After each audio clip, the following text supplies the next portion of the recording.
Deutsch lernen durch Hören. Wir werden ein Video pro Woche auf unserem YouTube-Kanal veröffentlichen.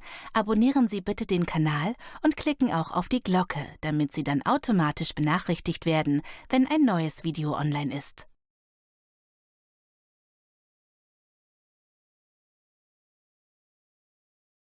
Hallo Kim, sag mal, was hängst du denn da auf? Das sind Flyer für unseren Flohmarkt morgen. Flohmarkt? Habt ihr euren Keller ausgeräumt oder wie? Nein, wir ziehen doch in 2 Wochen um. Was? Wohin zieht ihr denn? Nach Australien. Weißt du das noch nicht? Nein, aber ihr habt doch hier so ein schönes Haus. Was wollt ihr denn in Australien? Mein Mann Alan stammt doch aus Australien. Er hat seine ganze Familie dort. Und wir haben uns jetzt entschieden, dass wir auswandern. Wir waren letztes Jahr 3 Wochen in unserem Sommerurlaub dort zu Besuch. Und es ist fantastisch. Das Leben dort ist ganz anders. Viel entspannter und ruhiger. Habt ihr da dann auch ein Haus? Wir leben dort erstmal auf der Ranch von Alans Eltern. Die haben mehr als genug Platz und brauchen immer Hilfe. Ich werde dann auch dort arbeiten, bis ich einen neuen Job als Lehrerin gefunden habe. Aber sprichst du denn so gut Englisch? Klar, ich bin seit 10 Jahren mit einem Australier verheiratet. Ich habe ihm Deutsch beigebracht und er hat mir den australischen Dialekt beigebracht. Sonst könnte ich mich ja auch nicht mit seinen Eltern unterhalten. Stimmt, daran habe ich gar nicht gedacht. Wow, das ist ja echt ein großer und mutiger Schritt, hier einfach alles aufzugeben. Naja, einfach ist es nicht.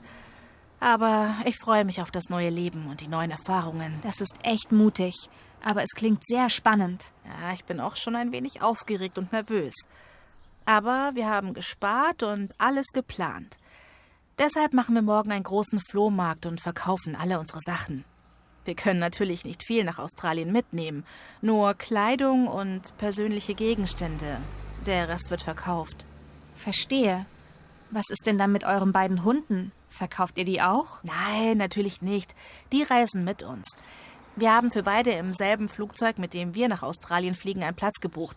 Sie kommen in 2 Boxen und fliegen im Gepäckraum mit.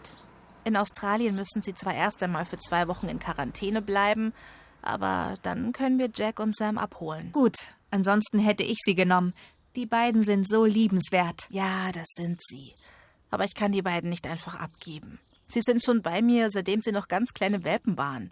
Sie begleiten mich überall hin. Das ist schön. Na, dann werde ich morgen mal bei euch vorbeikommen. Ich fand euren Wohnzimmertisch schon immer wunderschön. Ich weiß, den werde ich dir reservieren. Bring doch ein paar Freunde mit. Je mehr wir verkaufen, desto besser. Klar, ich frage mal ein paar Leute. Super, ich freue mich schon auf dich. Sag mal, verkaufst du auch deine ganze Büchersammlung? Ja, alles. Oh, dann sage ich meiner Tochter Bescheid. Die liest so gerne und neue Bücher sind immer so unglaublich teuer. Die wird sich freuen. Super. Dann bis morgen, Fabiana. Bis morgen.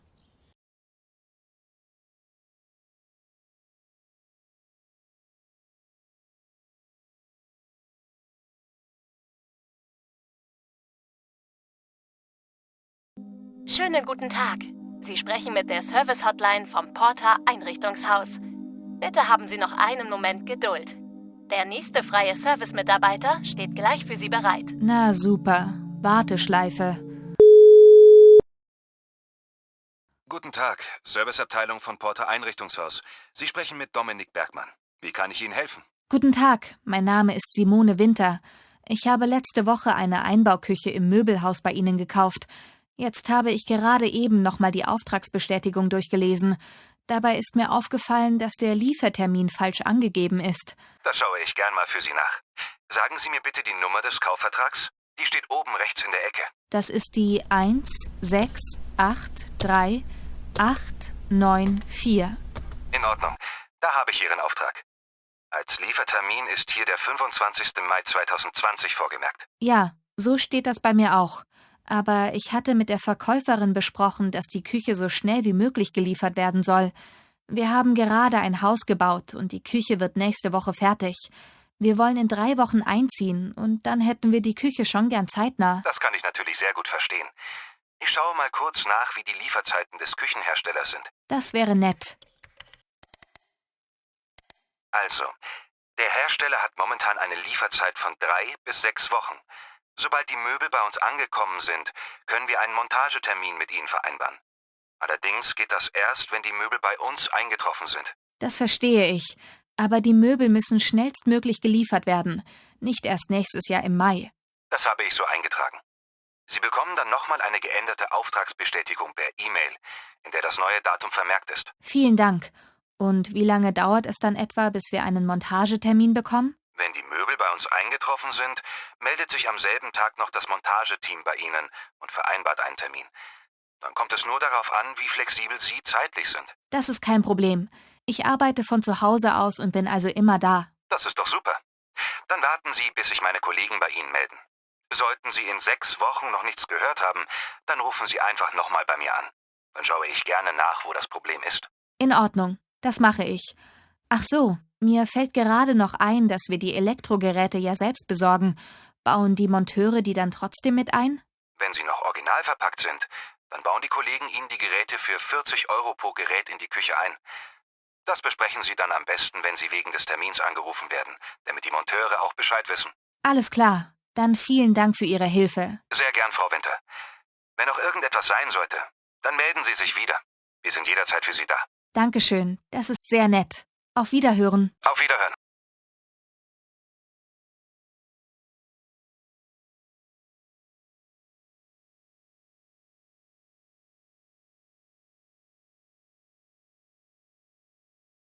So, es ist 18 Uhr.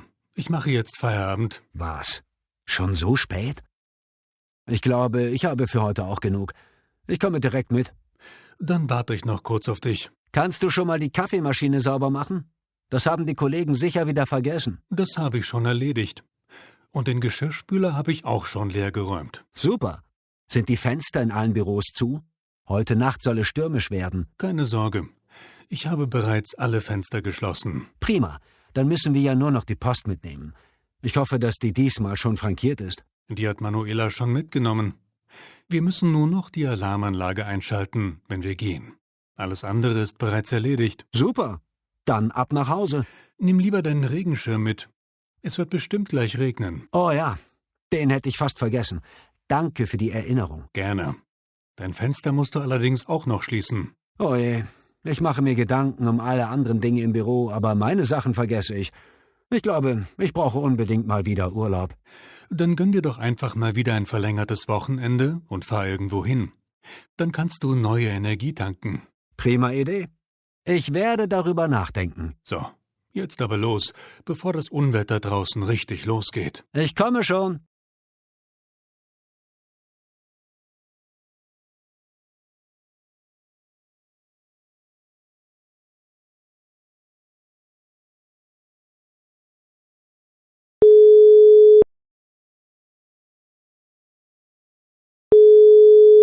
Müller & Co., Sie sprechen mit Frau Jensen. Schönen guten Tag. Guten Morgen, Frau Jensen, ich bin's, Herr Adisar. Herr Adisar, wo sind Sie denn? Der Chef hat schon zweimal versucht, Sie auf dem Handy zu erreichen. Ist alles in Ordnung? Naja, ich bin im... Ich verstehe Sie so schlecht. Wo sind Sie denn überhaupt? Ja, die Verbindung ist hier sehr schwach. Warten Sie mal, ich gehe mal raus. Hören Sie jetzt besser? Ja, jetzt geht's. Ich bin im Krankenhaus und habe erst jetzt Zeit, mich zu melden. Ach du Schreck. Was ist denn passiert? Geht es Ihnen gut? Naja, ich habe jetzt ein bisschen Kopfschmerzen. Auf dem Weg zur Arbeit heute Morgen ist ein Unfall passiert. Mir ist jemand ins Auto gefahren. Oh je. Aber Ihnen geht es gut? Ja, soweit schon. Ich wurde geröntgt. Ich habe mir leider das rechte Bein gebrochen und habe eine Gehirnerschütterung. Sie Ärmster. Ich werde dem Chef sofort Bescheid sagen. Und ich brauche von Ihnen dann einen Bericht des Krankenhauses für die Unfallkasse. Warum das denn? Na, Sie waren doch auf dem Weg zur Arbeit, oder? Ja, das ist richtig. Dann ist das ein Wegeunfall und wird von der Berufsgenossenschaft übernommen. Daher brauche ich dann die Unterlagen von Ihnen. Was genau brauchen Sie? Ich brauche einen Bericht vom Durchgangsarzt. Den Bericht gibt es eigentlich in jedem Krankenhaus. Nur dann wird es von der Berufsgenossenschaft anerkannt. In Ordnung. Ich frage hier mal danach. Ich kann Ihnen leider noch nicht sagen, wann ich wieder zur Arbeit kommen kann. Das ist doch kein Problem. Erholen Sie sich erst einmal ganz in Ruhe. Ja, danke. Mein Auto ist leider auch komplett zerstört. Das kann nicht mehr repariert werden. Es ist Schrott. Das glaube ich Ihnen gern. Hat der Fahrer denn wenigstens angehalten? Ja, das war eine junge Dame, die erst seit kurzer Zeit ihren Führerschein hat. Sie hat Gas und Bremse verwechselt und hat auch sofort angehalten. Sie hat selbst die Polizei und einen Krankenwagen gerufen und mit mir auf Hilfe gewartet. Na sehen Sie, dann wird doch alles gut. Wenn Sie bei irgendetwas Hilfe brauchen, dann melden Sie sich. Sie wohnen ja nicht weit weg von der Firma. Die Kollegen sind für Sie da. Das ist sehr nett, vielen Dank. Kein Problem, Herr Adisa. Ich wünsche Ihnen eine gute Besserung. Dankeschön. Ach, da fällt mir gerade noch ein, dass ich heute um 10 Uhr einen Termin mit dem Bauherrn auf der Baustelle Brainbox habe. Könnten Sie den für mich absagen? Ich habe keine Telefonnummer von Herrn Rieger auf meinem privaten Handy. Ja, ich sage Herrn Rieger Bescheid. Der wird das sicherlich verstehen. Das hoffe ich. Er ist zurzeit etwas angespannt, aber ich werde einen neuen Termin mit ihm ausmachen, sobald ich wieder zur Arbeit kommen kann. Das werde ich ihm ausrichten. Dann erholen Sie sich gut und melden Sie sich, wenn etwas ist. Das mache ich. Vielen Dank. Bis bald. Bis bald, Herr Adisa.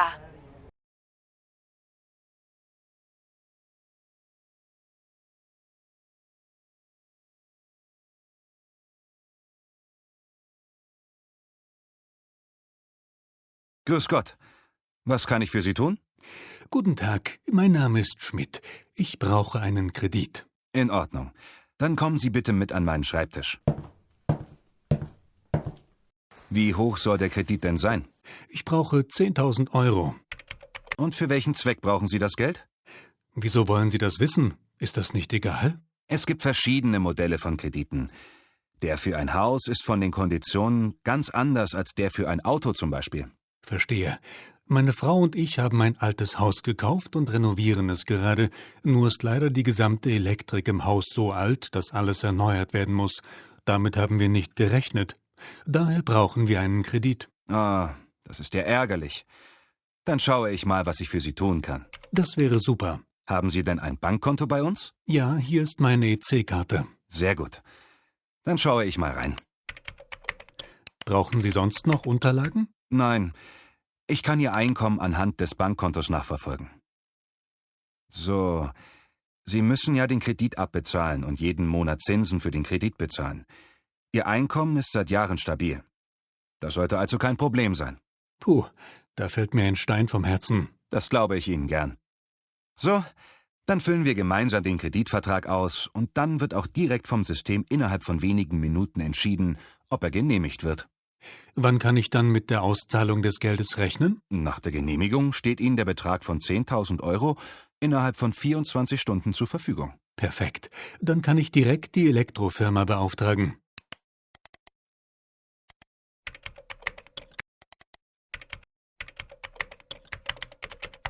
So, ich habe alle Daten eingegeben. Wie hoch sollen die monatlichen Raten maximal sein? Höchstens 200 Euro. Gut. Dann läuft die Finanzierung über 54 Monate. Einverstanden. Dann schicke ich den Antrag jetzt ab. So, da ist auch sofort eine Rückmeldung. Ihr Kredit wurde genehmigt, Herr Schmidt. Herzlichen Glückwunsch. Vielen Dank. Ich bin sehr erleichtert.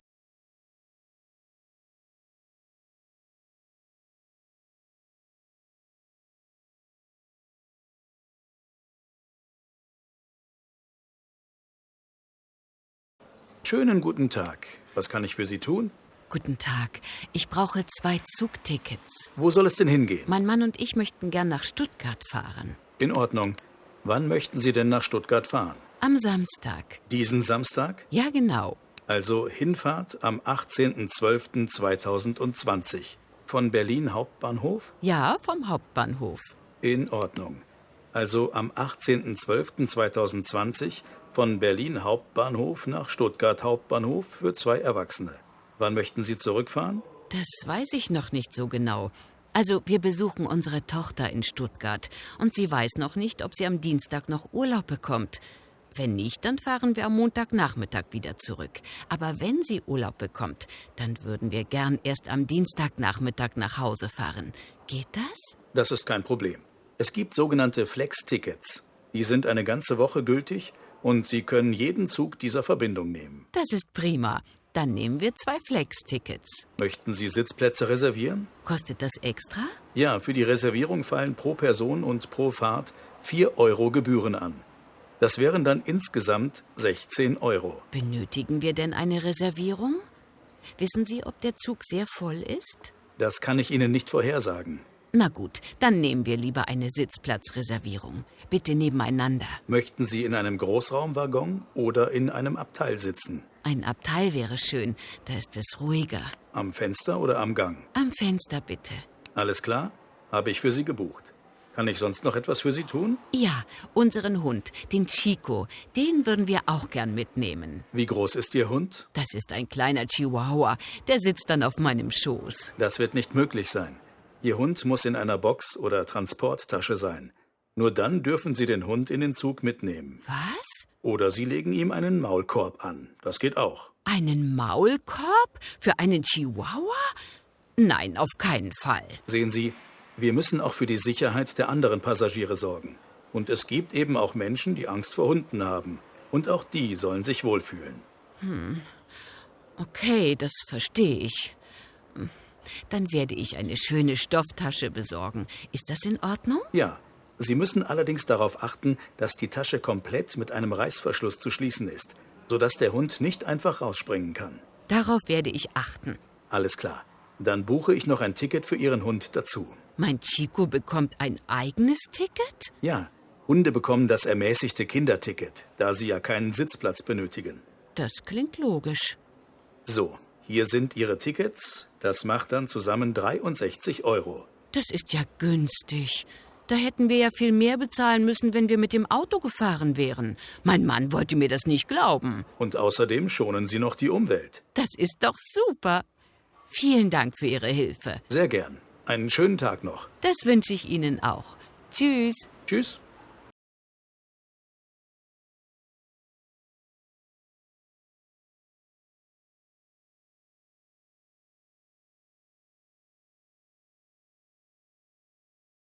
Hey, Anka. Na, wie geht's dir? Hallo Ludwig, mir geht's gut. Danke der Nachfrage. Und dir? Ganz gut. Wie läuft denn deine Ausbildung so? Bist du noch bei Friseur Anne? Ja, bin ich. Aber irgendwie glaube ich, dass Friseurin vielleicht doch nicht das ist, was ich den Rest meines Lebens tun will. Was? Du warst doch so glücklich, als du den Ausbildungsplatz bekommen hast. Was ist denn passiert? Nichts. Es ist halt jeden Tag das Gleiche. Haare waschen, Haare schneiden, Haare föhnen. Es ist mir nicht anspruchsvoll genug. Die meiste Zeit schneide ich nur Spitzen oder färbe Ansätze. Aber du bist doch noch in der Ausbildung. Da kommen doch bestimmt auch noch spannendere Sachen. Eine Brautfrisur oder so. Wir hatten schon ein paar Bräute im Laden, aber meine Chefin lässt mich das noch nicht machen. Sie sagt, dass mir noch die Erfahrung fehlt. Siehst du? Dann musst du eben noch eine Weile schneiden und färben. Und dann darfst du dich sicherlich auch mal daran probieren. Ja, vielleicht hast du recht. Aber ich bin so ungeduldig. Ich fühle mich nicht richtig gefordert und mache nur stupide meine tägliche Arbeit. Meine Mutter hat immer gesagt, Lehrjahre sind keine Herrenjahre. Aber wenn es dir so schlecht damit geht, dann sprich doch einfach mal mit deiner Chefin. Besser als kurz vor deinem 3. Lehrjahr alles hinzuwerfen. Das werde ich machen. Meine Chefin ist eigentlich eine ganz liebe. Vielleicht bringt es ja etwas, wenn ich ihr sage, dass ich mir mehr Abwechslung wünsche. Genau. Ein ehrliches Gespräch bringt dich meistens weiter. Versuch es einfach. Du hast ja nichts zu verlieren. Danke für deinen Rat. Ich werde ihn befolgen. Kein Problem. Das mache ich doch gern.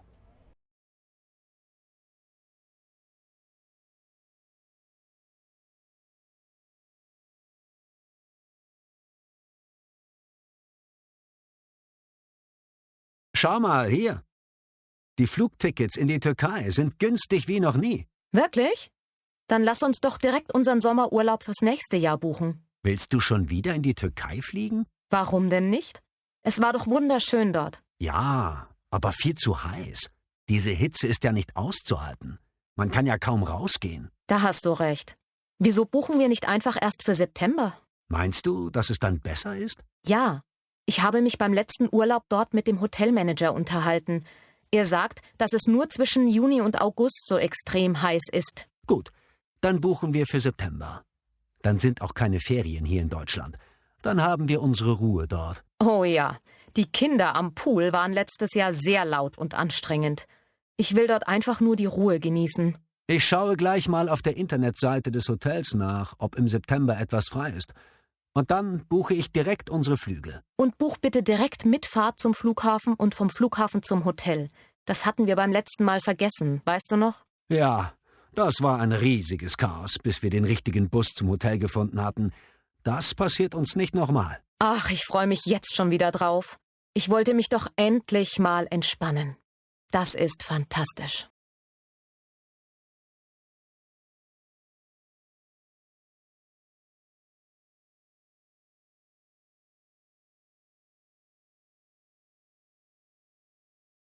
Schönen guten Tag. Hätten Sie kurz 5 Minuten Zeit für uns, um ein paar Fragen zu beantworten? Ja klar, worum geht es denn? Wir drehen eine Reportage zu Kita-Plätzen in Berlin. Haben Sie Kinder? Nein, leider nicht. Schade. Dann wünsche ich Ihnen noch einen schönen Tag. Guten Tag. Darf ich Sie kurz etwas fragen? Wir machen eine Umfrage. Klar, fragen Sie mal. Ich habe nur 5 Minuten Zeit. Worum geht es denn? Ich würde gerne wissen, ob Sie schon Schwierigkeiten... Entschuldigung, mein Bus kommt schon. Sie haben Pech gehabt. Der ist früher gekommen. Schönen Tag noch. Ebenfalls. Einen wunderschönen guten Tag wünsche ich Ihnen. Haben Sie kurz 5 Minuten Zeit?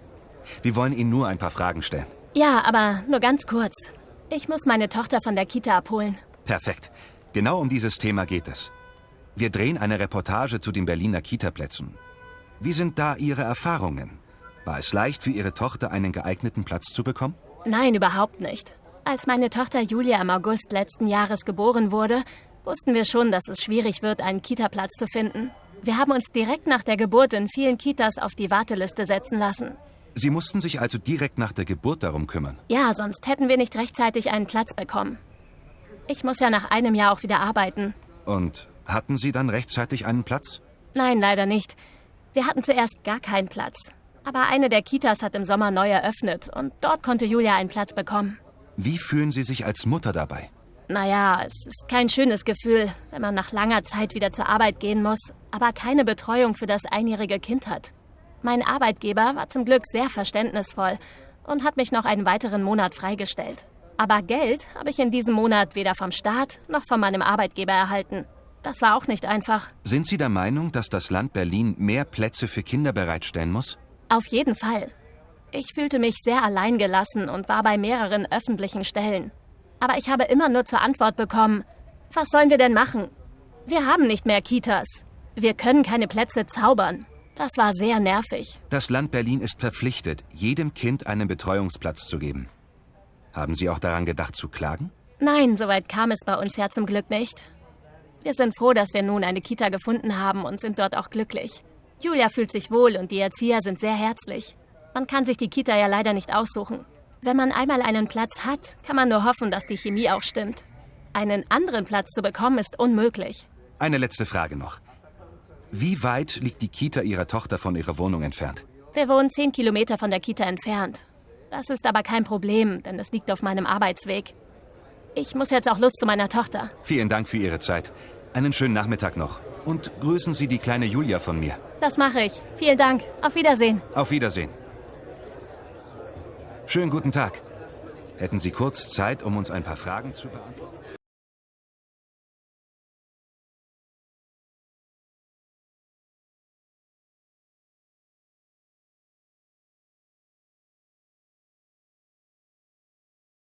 Schönen guten Morgen, Svenja. Guten Morgen, Urlauber. Na, alles klar? Du siehst aber braun aus. Sag mal, was hast du im Urlaub gemacht? Ich bin in die Türkei geflogen, nach Bodrum. Da bin ich eine Woche geblieben und von Bodrum mit der Fähre nach Kos übergesetzt. Alles war perfekt. Ich hole mir erst einen Kaffee, dann erzähle ich dir, was mir in der Türkei passiert ist. Möchtest du auch einen? Nein, danke. Ich habe schon genug Kaffee getrunken heute.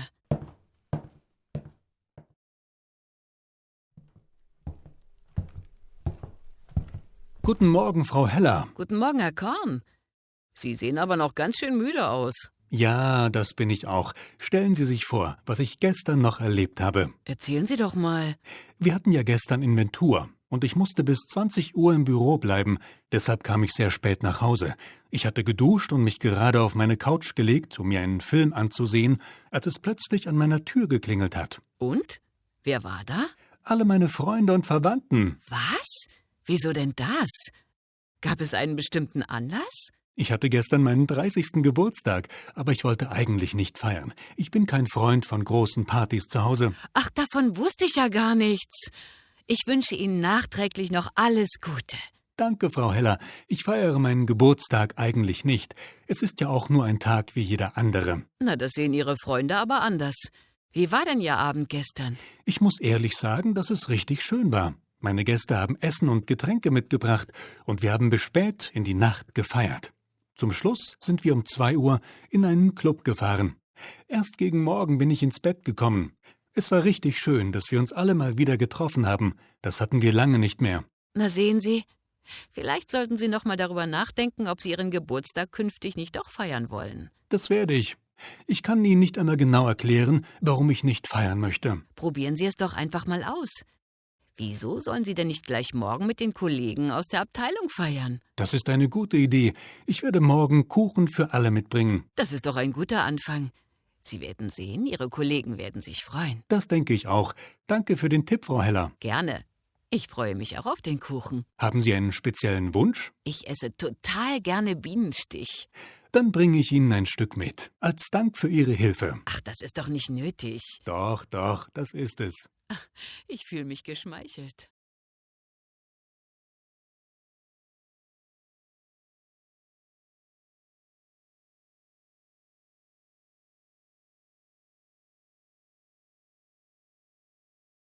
Guten Tag, Frau Bucher.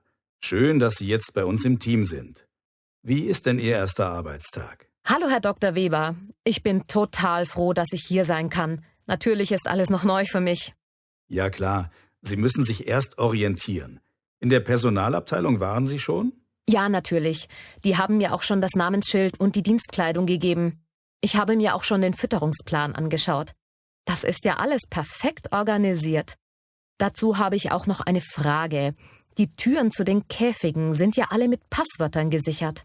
Wo bekomme ich denn mein Passwort? Das Passwort, ich glaube, das bekommen Sie von den Kollegen. Schauen Sie mal, dort rechts neben dem Urwaldhaus, das kleine Gebäude. Sehen Sie das? Ja, das sehe ich. Das ist das Häuschen für die Zoowärter. Dort finden Sie ganz bestimmt jemanden, der Ihnen weiterhelfen kann. Danke. Und ich habe noch eine Frage. Mein Freund hat mir ein langes Wochenende in Paris geschenkt. Das ist aber schon in 2 Monaten.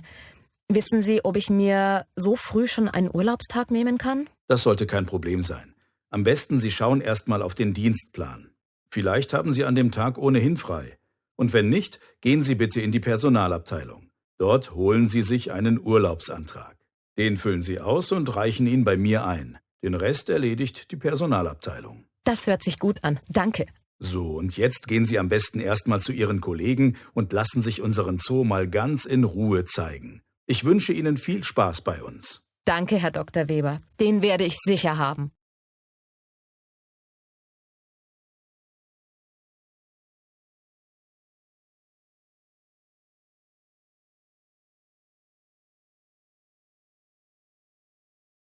Schnell, Schatz, wir müssen uns beeilen. In 5 Minuten fängt der Tatort an. Oh je, mach schon mal den Fernseher an.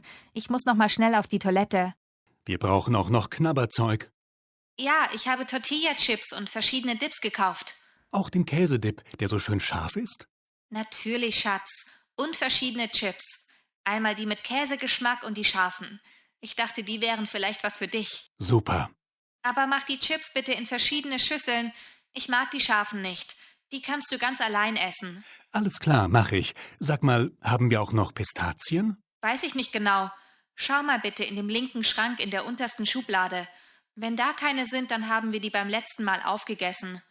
Da ist noch ein kleiner Rest in der Packung. Super. Dann nur noch schnell die Getränke.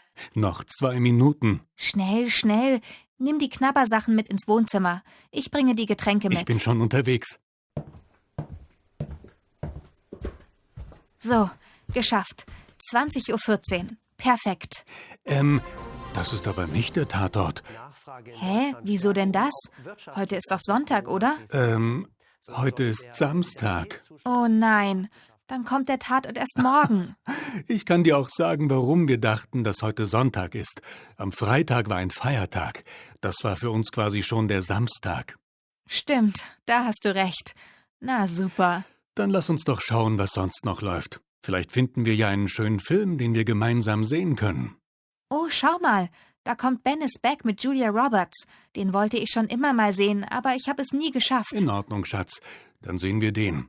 Aber beim nächsten Mal darf ich dann einen Film aussuchen. Ja, abgemacht.